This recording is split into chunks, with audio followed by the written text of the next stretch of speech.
In this video, we describe how to dissect the coronary arteries of the heart. This work was created by Dr. Carlos Andres Suarez-Quian and Dr. Joel Walensky. Dr. Suarez-Quian is the narrator of this video. The coronary arteries sit on the heart as if they were its crown, and rightly so. They bring life to the organ that gives us life. Of note, coronary artery disease affects nearly 50% of American adults. Obesity is a known risk factor. Let's start the second section of the thorax dissection, the dissection of the coronary arteries. Before starting the dissection of the coronary arteries, however, let's review briefly what to expect. Here, we see the heart still in situ, and the fat that usually envelops the heart has been removed to expose the coronary arteries. Clearly visible are two arteries, which you now know are called coronary arteries because they sit on the heart as if there were a crown on it. Corona is a Latin word for crown, not beer. These two arteries that supply the heart muscle, that is the myocardium with blood, are the right and anterior interventricular artery. The actual left coronary artery is hard to see, and instead, what we usually see on the anterior wall is this branch, also known as the left anterior descending branch, or LAD for short. As you're likely aware, these arteries may become occluded with arteriosclerotic plaque, resulting in heart pain, known as angina, and/or heart attack. Indeed, because the most frequent site of coronary artery blockage is at the anterior interventricular artery, it has been given the name of the widowmaker. After taking the heart out of the cadaver, we place it as closely as possible to its anatomical position. This is a heart in which the fat has not yet been removed from the surface, and note that the coronary arteries are hidden from view. Usually, the dissection of the coronary arteries is performed prior to dissecting the chambers. The fat we see here is the fat which makes the dissection of the coronary arteries difficult. But knowing where the arteries reside gives the way to start the dissection. The coronary vessels reside in two grooves, or sulci. The singular sulci is sulcus. The atrioventricular sulcus is located between the atria and the ventricles. And the interventricular sulcus is the sulcus between the two ventricles. It is at the approximate location of the sulci that we start using scissor technique to carefully remove as much of the fat from the surface of the heart to demonstrate the location of the coronary arteries.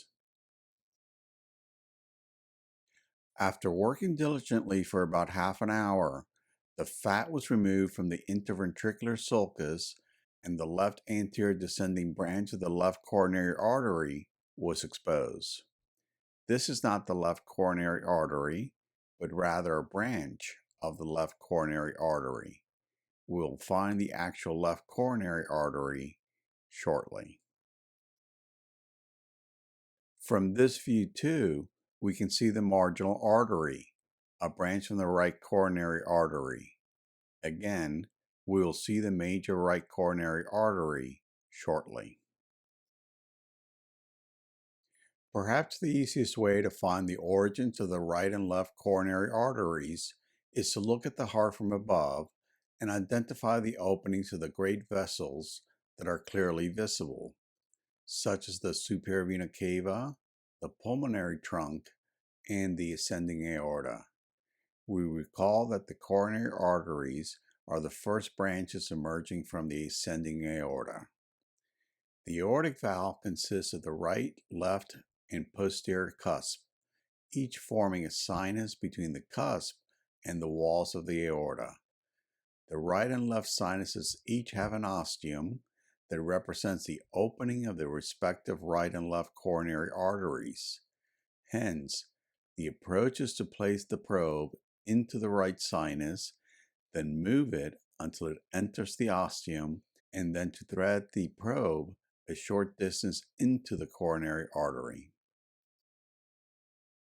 With the probe inside the right coronary artery, it is now possible to wiggle the probe and remove fat and fascia surrounding the right coronary artery until it becomes visible within the atrioventricular sulcus. Next, the heart is rotated slightly to the left to continue removing the fat enveloping the right coronary artery and continuing to expose the artery. The marginal branch can now be observed to originate from the right coronary artery. Additional rotation of the heart to the left and continual removal of fat to expose the right coronary artery. Eventually, in most of us, the artery will reach the approximate midpoint of the back of the heart in what is known as the interventricular sulcus, the groove between the right and left ventricles that we first observed in the front of the heart. Here, the artery descends downwards towards the sulcus. The artery changes its name when it descends in the interventricular sulcus to become the posterior interventricular artery. I mentioned that this is the most common situation. In fact, 85 to 90% of us are what we call right coronary artery dominant, in which the posterior interventricular artery originates from the right coronary artery. The remaining individuals are either left heart dominant or, more rare, codominant, where the posterior interventricular artery originates both from the right and left coronary arteries. Clinically, it is irrelevant whether you're right or left heart dominant. Regardless of the dominance, the posterior interventricular artery supplies the atrioventricular bundle, a structure that cannot be discerned with the naked eye, but its location will be demonstrated to you when the heart is dissected in the subsequent dissection video. To find the left coronary, we repeat the same exercise of finding its corresponding ostium in the left sinus of the left cusp and sticking a probe into it. Wiggling the probe demonstrates the area from where fat needs to be removed to demonstrate the left coronary artery. The splitting of the left coronary artery into the anterior interventricular and the left circumflex arteries is now evident. The circumflex artery may or may not give off additional branches. One is clearly visible in the image. This one is known as the left marginal or the obtuse marginal artery. It too can develop plaques that may ultimately need to either have a bypass performed or have a stent inserted. If one turns the heart to the right to try and follow the path of the circumflex artery, the artery can be seen to diminish in size until it's no longer visible. In a normal right heart dominant heart, of which this is one, the circumflex artery does not reach the posterior interventricular sulcus. The major coronaries that we just described are associated with corresponding veins taking blood from the heart and returning it back to the right atrium. The probe was placed into the opening of the coronary sinus, which collects the majority of the venous return from the heart walls and delivers it into the right atrium. The main tributaries of the coronary sinus include the great cardiac vein. Here, the great cardiac vein that accompanies the left anterior descending artery is labeled. Indeed, the great cardiac vein gives rise to the coronary sinus. The other major contributor to the coronary sinus is the middle cardiac vein. It resides in the posterior interventricular sulcus along with the posterior interventricular artery we observed earlier. The last vein that empties into the coronary sinus is the small cardiac vein, which unfortunately was not present in this specimen. Finally, the interior cardiac veins comprise a variable number of small vessels which collect blood from the front of the right ventricle and open directly into the right atrium. These two were not evident in this example. Let's look now at a left coronary artery dominant heart in which the coronary arteries and veins were colorized to better image them. As with the right coronary artery dominant heart, the right coronary artery resides in the atrioventricular sulcus. Similarly, we observe the left anterior descending artery residing in the anterior interventricular sulcus. We will now turn the heart 180 degrees about its axis to determine which artery, whether the right or the left coronary artery, will give rise to the posterior interventricular artery. Please note, in this section, we switched describing the posterior interventricular artery as the posterior descending artery, the vernacular used clinically. We slowly turn the heart to the left and capture time-lapse images. The heart has been turned a full 180 degrees from the anatomical position, and the diaphragmatic surface of the heart is clearly visible. Observe the posterior descending artery in the posterior interventricular sulcus. The PDA is a continuation of the circumflex artery, not the right coronary artery. Indeed, the atrioventricular sulcus that had the continuation of the right coronary artery in the right coronary artery dominant heart is completely lacking this vessel.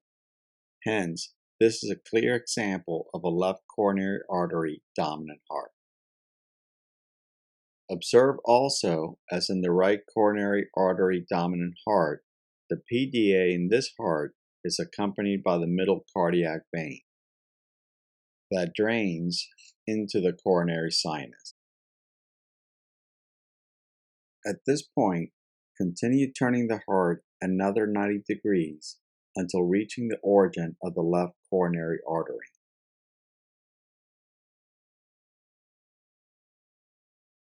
Although the left coronary artery emerging directly from the aorta cannot be observed in this image, its two main branches, the circumflex artery and the anterior interventricular arteries, are clearly visible. Now finish turning the heart to its original anatomical position. Clearly, determination of coronary artery dominance requires dissection of the coronary arteries. As a review, let's again look at both hearts as they turn 360 degrees about their axis. First, in the right dominant heart, observe that the posterior descending artery arises from the right coronary artery.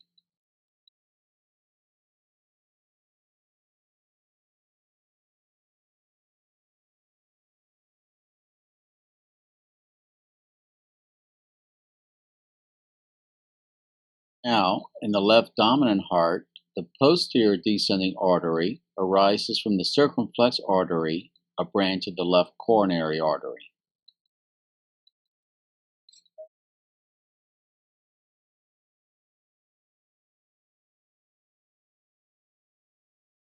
This now concludes this video on dissection of the coronary artery dominance in the human heart.